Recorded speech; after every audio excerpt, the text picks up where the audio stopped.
ઓમ શ્રી ગણેશાય નમઃ. શ્રી કૃષ્ણં શરણં મમ.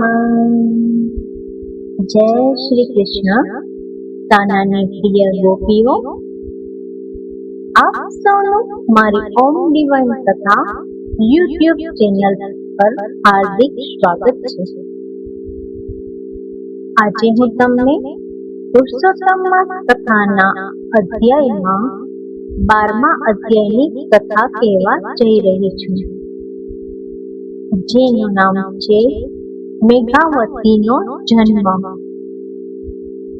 નારાયણ બોલ્યા, હે નારદ, મહાદેવજી અંતર ધ્યાન થયા પછી મેઘાવતી કરુણરુદન કરવા લાગી.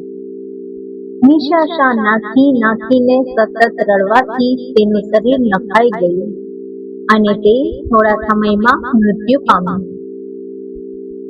તે વેળા ત્યાં યજ્ઞસેન નામનો રાજા હતો. તેણે યજ્ઞ કર્યો. યજ્ઞમાંથી એક સુંદર કન્યા પ્રગટ થઈ. આ કન્યા એ જ દ્રુપદ પુત્રી દ્રૌપદી.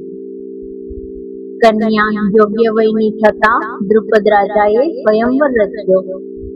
આ સ્વયંવરમાં અર્જુને મત્સ્યવેદ કરી આ કન્યાને પ્રાપ્ત કરી, પરંતુ દેવયોગે માતા કુંતાના શબ્દોનું પાલન કરવા માટે તેણે 5 પાંડવોની પત્ની થવું પડ્યું. આ દ્રૌપદીએ મેઘાવતીનો જ અવતાર હતી. તે પછી પાંડવો જુઠ્ઠું રમ્યા અને કૌરવોના છળ કપટથી હારી ગયા. રાજપાટ ગયું અને પોતાની પ્રિય પત્ની દ્રૌપદીને પણ જુગારમાં હારી ગયા.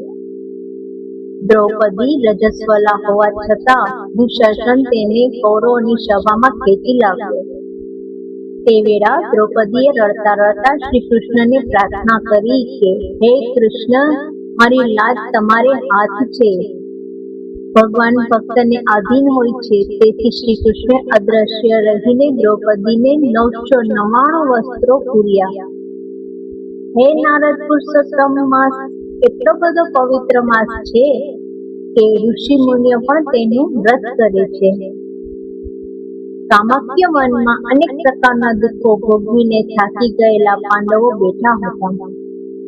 તેવામાં શ્રી કૃષ્ણ ત્યાં આવ્યા અને કહ્યું, હે પાંડવો, તમે પુરુષોત્તમ માસનું વ્રત કરો, જેથી તમારા સંકટો દૂર થશે અને તમારો ગયેલો રાજવૈભવ પાછું મળશે.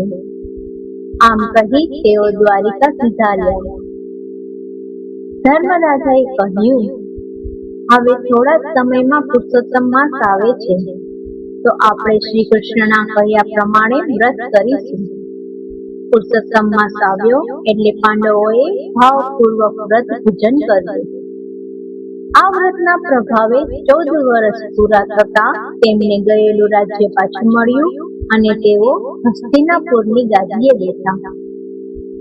બોલીએ શ્રી પૂર્ણ પુરુષોત્તમ ભગવાનની જય.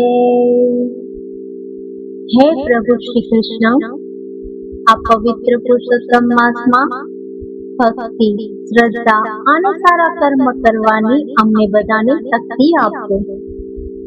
જો કોઈ આ કથા શ્રદ્ધાથી સાંભળે કે કરે, તેમના તમામ દુઃખ દૂર થાય અને તેમના જીવનમાં સુખ શાંતિ આવે.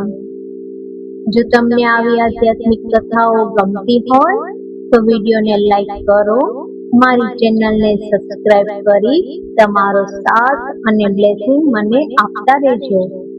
અને આ કથાને તમારા પરિવાર અને મિત્રો સાથે શેર કરવાનું ભૂલશો નહીં. તો ફરી મળીએ એક નવી ભક્તિપૂર્ણ કથા સાથે. જય શ્રી કૃષ્ણ. રાધે રાધે.